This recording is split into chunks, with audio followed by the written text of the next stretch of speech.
SMD Law is the official law firm of the Spartan Nation. Check them out on the interwebs at smdalaw.com or at 866-529-3537. No matter where you are in the state of Michigan, Upper Peninsula, Lower Peninsula, it doesn't matter. They have an office near you. So whether you need to send a letter to an annoying neighbor, or you're a criminal and you need defense, maybe you just have problems with elder law, check them out, smdalaw.com today. The official law firm of the Spartan Nation. Call them first, then you act. Good evening, everybody. Welcome back, Spartan Nation. We now bring in the grand poobah of SMD Law, Jeff Michalowski. SMD is the official law firm of the Spartan Nation. No matter what you do, listen to me now. I don't care if it's elder law. You're taking care of your future. Or you're taking care of mom and dad. I don't care if it's that you have an annoying neighbor and you need to send them a letter. I don't care if you're a straight-up criminal jerk. They'll represent anybody in the state of Michigan, anywhere in the Upper Peninsula, anywhere in the Lower Peninsula, 866-529-3537, smdalaw.com on the web. When your next decision matters, you call them first and then you act. Let's welcome in the great Jeff Michalowski. Jeff, how are you, bud? Great, Hondo. How are you doing? I'm doing great, but I have to start with a very important question. It may be the most important question that we get all day. Your prediction for Saturday, Michigan State, Ohio State. And it's going to go in my prediction article. So I need to know. Oh, you really put me on the spot. And just so you know, everybody's picking Ohio State. Not one person's picked Michigan State. So. I know. That's how it's going. I think this one is really going to fall in the hands of the defense. It's almost unfair to ask the defense to keep Ohio State below 30.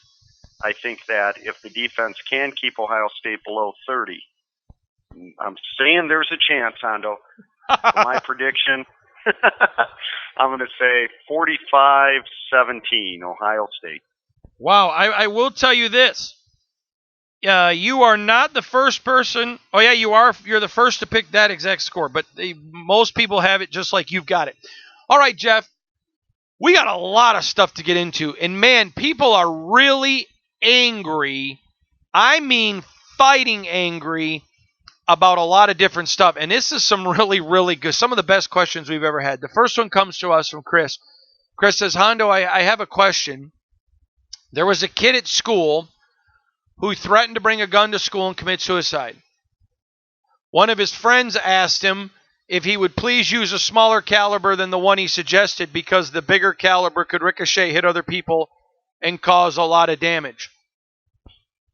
Then, when it came to light, the kid who threatened to commit suicide was sent to counseling. The kid who told him he should use a smaller caliber weapon was actually suspended. That just seems asinine to me. What does Jeff think? Is this grounds for any kind of legal action? I don't think it's grounds for legal action. I think it's just grounds for a complaint to the school. As we've talked before, Hondo, the school district is the beginning form of government. I always say the lowest form of government, but then people take that out of connotation, of course. But it's the simplest form of government within the country. You have to exhaust all your remedies within the school first before you move on to a court action. And you know what? That student may have actually violated the student code. Something like that.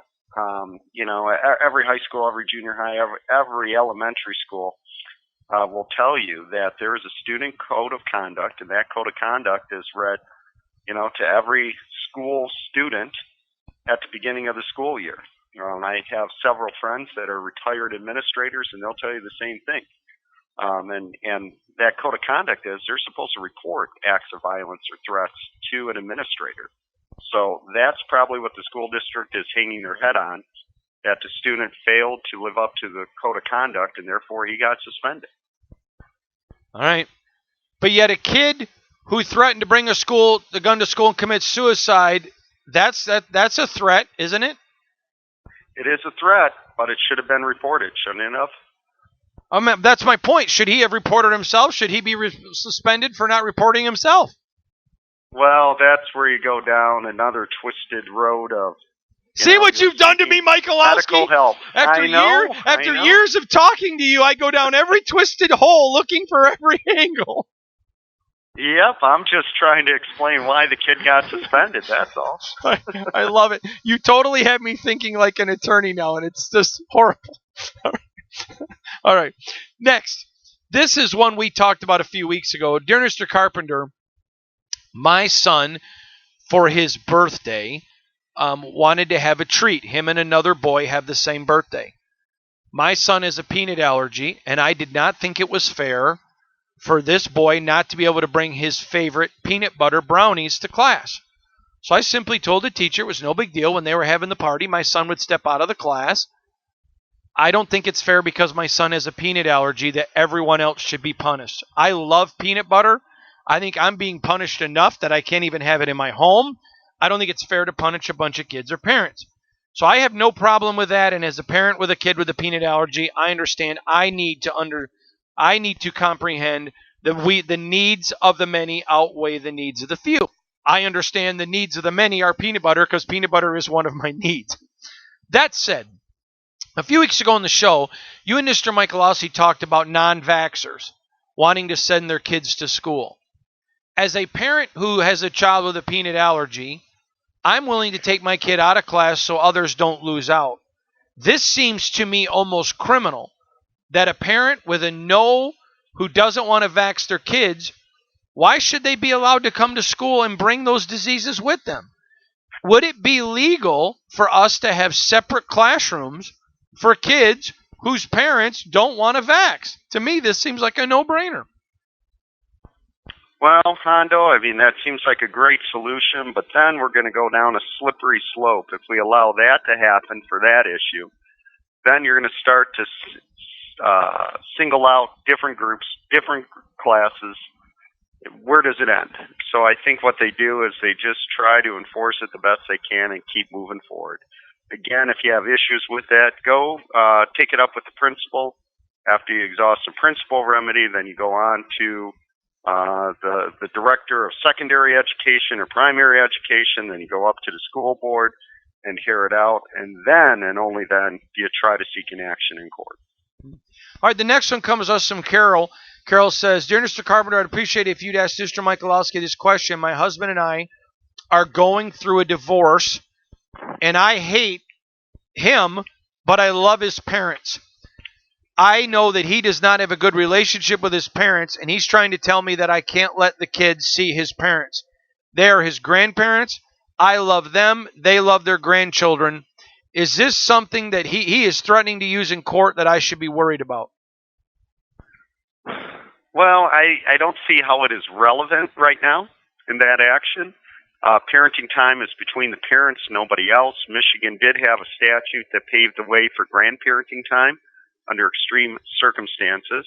A close friend of mine and also another Spartan alum, Mark Sheffman, actually has one of the first cases in the state of Michigan under the grandparenting time statute. Mark's a good friend of mine, a good Spartan, and if you ever have questions about grandparenting time, feel free to call us, and I could always get you in touch with Mark. All right, the next one comes from Lee. Mr. Carpenter, please let Jeff know how much I appreciate them. I called their firm about a need up here in Mount Pleasant. They sent me to a great attorney who's part of their firm. I love it. I totally love SMD Law. I cannot believe they're so big they even had attorneys in Mount Pleasant. Please let them know. So thankful for them. It was great. All it took was 2 letters from the attorney here in Mount Pleasant and a phone call, and the whole thing came to an end. Would you let them know? Thanks. I appreciate it. The ladies, when I called, were great.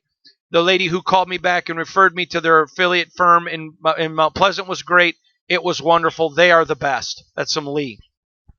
Oh, that's great. Thank you, Lee, for all the good praise. All right. Next one comes to us from Brian. Brian says, Hondo, I got a DJ for my wife and I's wedding. It was our 25th wedding anniversary, and we wanted a DJ. And it was a DJ that we were very excited about because they said that they played early 90s music, which is when my wife and I started dating, late 80s, early 90s. At our wedding, they sent a young kid DJ, and he keeps saying wedding, I believe he's referring to the anniversary party, who kept playing modern songs. And I told him, we don't want that blank. We want from the late 80s, early 90s, which is when we got married, and they told us they could do it. To which the kid said to us, ain't nobody but old people like that music. I ain't playing it. I ain't got it. We had prepaid. Would there be an action to get our money back because we specifically told him that was the era of music we wanted and did not get one song? In fact, we told him to quit playing halfway through, and we used YouTube with a microphone up next to it on our phone. I think that would be an action for breach of contract. The specifics of the contract between yourself and the DJ were specific enough. He did promise to perform that way. And so therefore, I think he breached a contract and you're entitled to damages. The problem is, what is the amount of the damages? He did show up to perform, but the difference in music genre, how much damages could we prove? Definitely something that you should write a letter and explain that he breached a contract and see where it goes. All right, the next one, I can't use any names. I've been asked to, but it's from a couple. The couple says, my spouse and I had a pre-wedding commitment signed form. I think those are actually called what are those actually called? Prenuptial agreements, yeah, or in Michigan sometimes an anti-nuptial agreement. Okay, they called it premarital agreement, but okay, prenuptial is what it should have been called. Agreement. Because I was going to be a doctor, I informed them, because my father was a doctor and my mother quit working and basically laid around the house and did nothing and became an opioid addict, that I wanted an agreement that they would continue on their career. They were not going to have the earning power that I was, but I was okay with that. That's fine. They're now telling me that they have continued to work, but that they may be looking to sue me for divorce because I've gained a lot of weight even though I'm a doctor, and that I wanted them to work. Well, they expected me to not become fat. Can you actually sue a spouse for becoming fat when you got married and were thin? I realize I'm weighed a little bit more, but they're using our premarital, again, they call it premarital agreement, with me wanting them to work as grounds of saying, well, they had a right to expect me not to get fat. Hondo, some of these are just classics, aren't they? Hey, off the air, I'm going to tell you more details, but they didn't. You'll understand. That's what scares me. Hey, tell everybody. Rate, tell everybody when I tell you that I do give you the details later, don't I? Down to every gory detail. Well, Michigan law provides that a contract that is what we call contrary to public policy cannot be enforced. So any clause in there that you want to gain weight or get fat, is it going to be enforceable and is it going to be upheld? So what's my favorite answer, Hondo? No! All right, his name you said it. His name is Jeff Michalowski from SMD Law. Find him on the internet, smdalaw.com, 866-529-3537. When your next decision matters, you call them first and then you act. You call them first and then you act.